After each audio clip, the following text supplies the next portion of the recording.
Mamadou Rio, donc on reste dans le sillage des infrastructures routières. Le Premier ministre donc, qui est rentré de la région de Farana a dressé un tableau peu reluisant. Oui, absolument, un tableau peu reluisant. Et d'ailleurs, c'était la seconde étape donc, de la série, si vous voulez, de descente à l'intérieur du pays du Premier ministre après l'étape de Bouquet. C'était donc la région de Farana.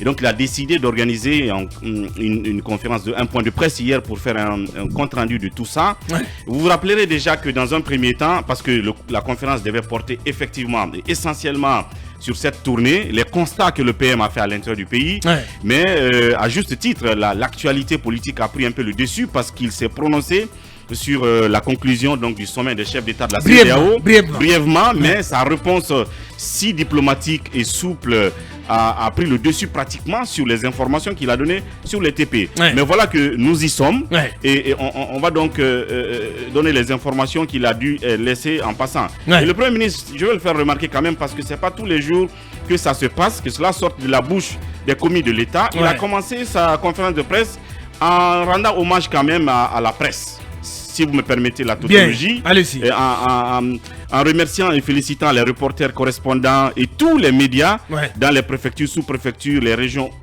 toute la région de Farana, où il est passé pour ce qu'il a appelé un compte-rendu régulier donc durant sa mission de suivi. C'est très important. Ouais. Alors que d'autres ne sont jamais contents des comptes rendus qu'on fait de leur activité. Ouais. Et puis, le Premier ministre a aussi rappelé quand même que sa présence sur le terrain dénote d'une instruction ferme du président de la transition qui donc tient à la proximité avec nos concitoyens, donc rendre toute la mesure des réalités sur le terrain dans le cadre du suivi et d'évaluation des projets publics. Ouais. Et dans ce sens qu'il allait sur le terrain. Et le Premier ministre nous dit quoi ? Le chef de l'État donc a fait de la réalisation des infrastructures de qualité une priorité. Ouais. Et une fois qu'il est du côté de Farana, il fait un constat. Ouais. C'est que la région de Farana, il a vérifié donc l'exécution des chantiers qui sont en cours. Il constate que, bref, il y a un premier choc sur la route. De Mamou-Farana. Voilà ce qu'il dit. Ouais. J'ai eu un premier choc sur la route de Mamou-Farana. Rien n'est fait dans le cadre du contrat de travaux d'urgence pour la réhabilitation et la construction de cette route. Pourtant, 2 entreprises ont bénéficié des avances de démarrage des travaux, mais aucun dispositif en place, une absence totale de base vie, pas une seule machine sur le terrain. Et ça, c'est assez dramatique. Ça, c'est quand Mamou Farana. Voilà. Il dit que rien n'est fait dans le cadre du contrat de travaux d'urgence pour la réhabilitation et la construction de cette route.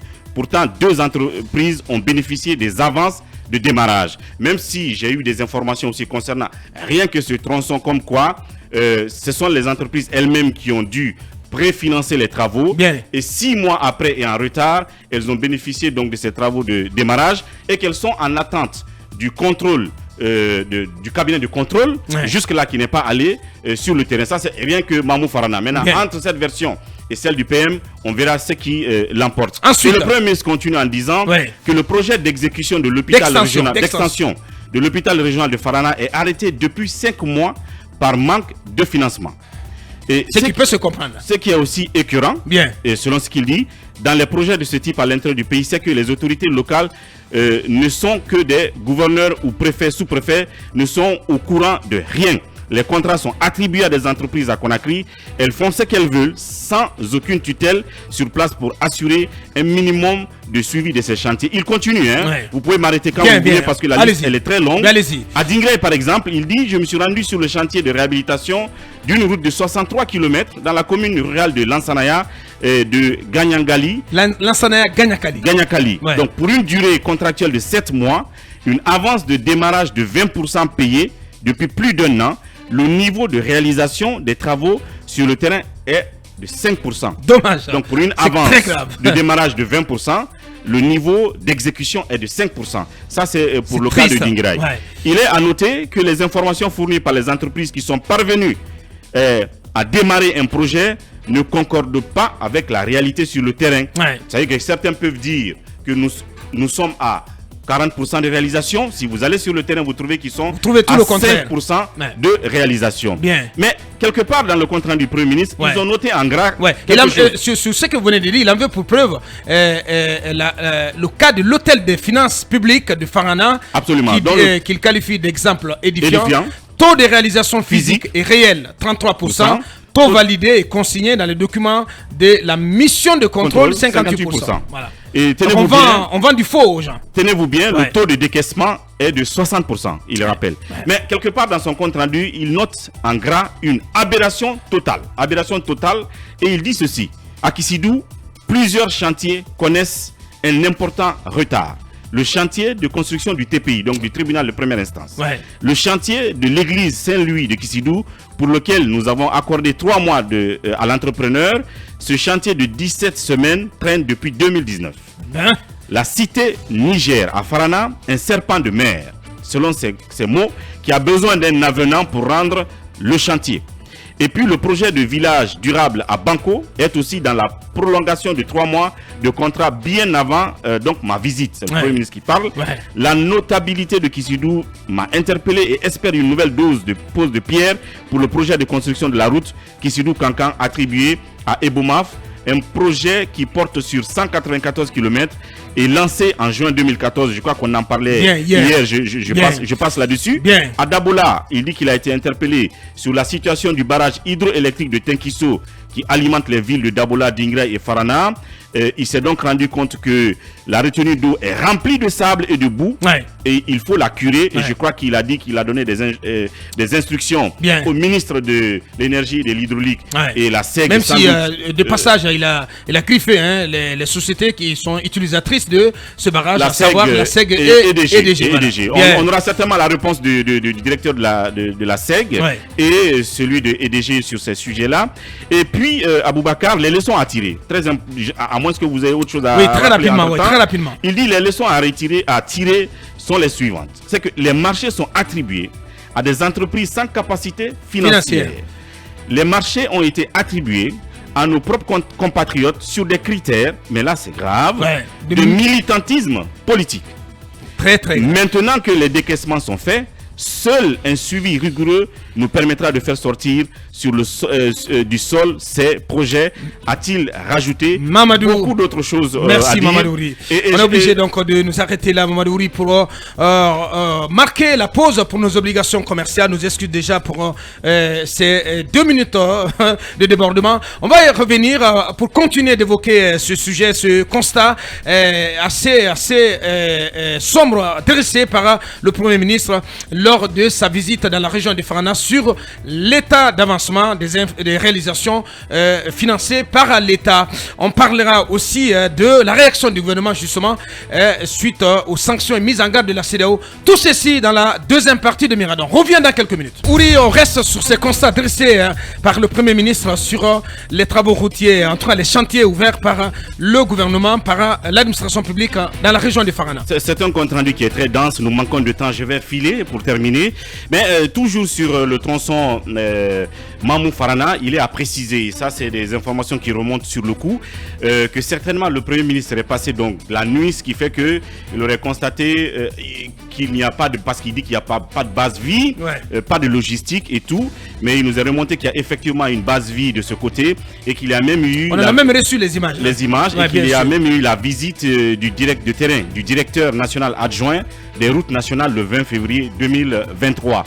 Sans doute, l'équipe de la primature va croiser ces données avec l'entreprise qui évolue sur ce domaine-là. Mais c'était à rappeler. Je reviens un tout petit peu en retard, Bakar, parce que le petit paragraphe consacré au cas Ebomaf, même si le cas Ebomaf a été évoqué ici hier et avant-hier, mais le Premier ministre dit que des paiements importants avancées de trésorerie ont été consenties en faveur de cette entreprise et décaissées pas moins de 60 millions d'euros. Ça, nous le savons déjà, tout le monde le sait. Mais à ce jour, il n'a pas été possible pour le ministère de tutelle, donc le ministère de l'économie et des finances, sinon des infrastructures, j'imagine, de retracer des paiements effectués à travers la chaîne de paiement.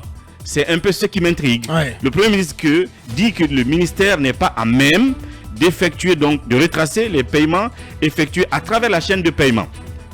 Je suis curieux et là-dessus, j'ai envie peut-être de leur dire, venez voir Akumba là-dessus. Parce que je me rappelle effectivement qu'on a mené une enquête sur le cas Ebomaf, la façon dont l'argent, les 60 millions ont été débloqués. Est-ce que la chaîne a été bloquée pour ne pas que le reste des 300 et quelques millions soit versé à la société? Akumba a certainement les documents. Peut-être qu'il peut être une source fiable pour avoir donc ces traces-là.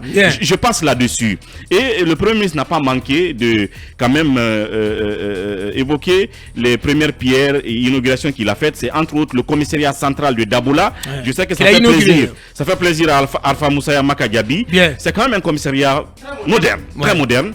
Avoir les images. Ça fait plaisir. On espère que tous les commissariats seront comme ça, qui a été donc inauguré du côté de Dabola, un poste de santé à Kankan Fodéa, puis une première pierre pour la réalisation du village artisanal de Farana, qui est aussi un ancien projet. Et Aboubakar, il a dit quelque chose d'aussi important. Pour terminer, c'est que sur l'ensemble des projets sous financement de Anafik qui avait été préalablement gelé, nous avons donc dégelé les comptes des communes de Dabola, de Farana, de Kissidougou, de Bissikirima, d'Arfa Moussaya, de Heremakono et de Bangbadou au cours de la mission. Au cours de la mission, donc on a dégelé leurs comptes et donc ça veut dire que les travaux vont être lancés à ce niveau. Et point final, il a dit que le Premier ministre dit que c'est pourquoi dans les jours à venir, sous l'autorité du président de la transition, le colonel Mamadi Doumbouya, il va lancer une importante opération de vérification des critères d'attribution et de gestion des contrats. D'où donc peut-être Kumba l'idée d'organiser un grand forum qui va réunir, mobiliser les structures étatiques, mais aussi l'ensemble de ces entreprises qui contractualisent avec l'État, en tout cas sur les travaux routiers. En tout cas, après ces constats alarmants, on peut bien, dans notre position d'esprit critique, proposer au Premier ministre d'échanger aussi avec les entrepreneurs, les entreprises, que ce soit celles concernées ou celles qui ne sont pas concernées, leur présenter ce bilan. Parce que moi, je crois à ce bilan-là. Je crois à ce tableau présenté par Monsieur le Premier ministre. Oui, peut-être. Oui, moi, je crois à ce tableau. Je voyage à l'intérieur du pays. Je sais qu'il y a beaucoup de contrats qui sont abandonnés. Il y a beaucoup de chantiers qui sont pratiquement abandonnés. Donc, j'aimerais, en tout cas, je suggérerais que Monsieur le Premier ministre réunisse l'ensemble des acteurs de ce secteur, de leur remettre ce rapport-là, d'en discuter avec eux, afin de consolider sa compréhension sur les raisons du retard.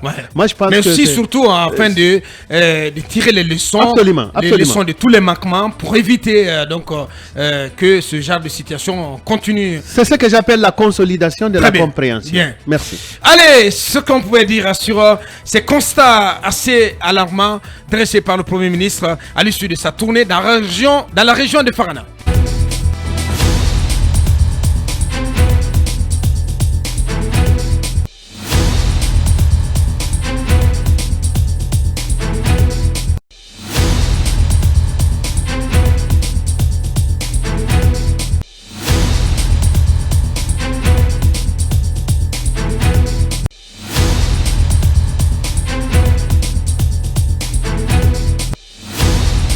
Grande tribune politique de la Guinée, l'habitacle de la pluralité des opinions. Mirador, le grand safari de l'investigation journalistique. Aboubakar Diallo. Quelques réactions encore en 2 minutes avant d'évoquer cette déclaration du Premier ministre suite aux sanctions et mises en garde de la CEDEAO. Billy Keïta depuis l'Empereur du Milieu. Bonjour Mirador. Colonel Mamadi Doumbouya, Dr Bernard Goumou, 2 hommes, un même destin.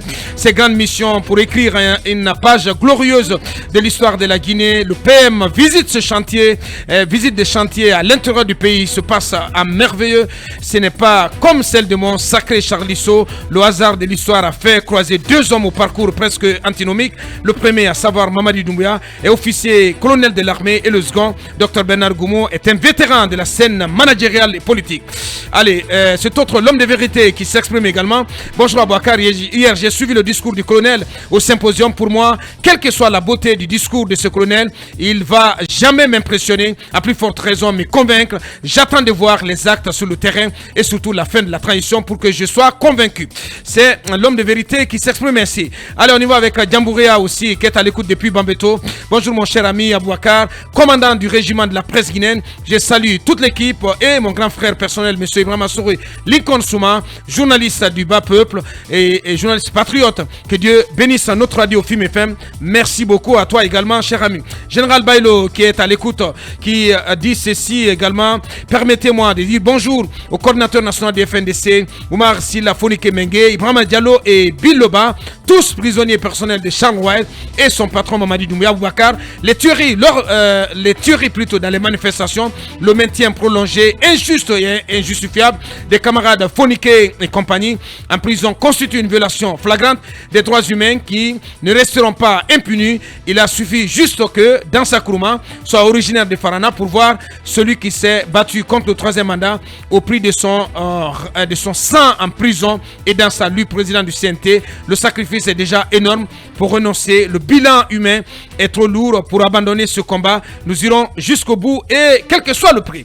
Allez, d'autres réactions très rapidement avec ces auditeurs. Excellence Konaté qui est à l'écoute. Bonjour le juste et à toutes. Encore une fois, il faut saluer la tournée du Premier ministre Goumou. Comparativement à d'autres ministres tels que Charles White qui est hostile aux critiques et qui s'est agité lorsqu'on lui demande une explication pour une question de transparence.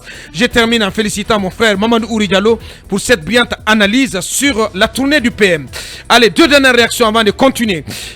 Condé Adama depuis Moscou. Bonjour Titi, bonjour à mon Dami Sakuro natal. Charles White justifie le retrait de sa plainte contre Guirassi et Mara à cause des érudits de Cancan qui lui ont plaidé mon œil. Voilà. On continue avec d'autres. La dernière réaction cette fois-ci, celle de Bolokada de Tourama. Bonjour le légionnaire des journalistes, M. Abouakar et à toute l'équipe du jour. Nous demandons à Kefimba de libérer immédiatement les détenus politiques de notre pays et d'organiser un dialogue sincère et franc avec les vrais acteurs politiques pour mieux discuter de l'avenir de notre pays. Toute constitution faite sans moi et contre moi, le CNT et le CNRD n'ont aucune légitimité ou légalité de faire une constitution au nom du peuple souverain de Guinée. Allez, Mirador continue.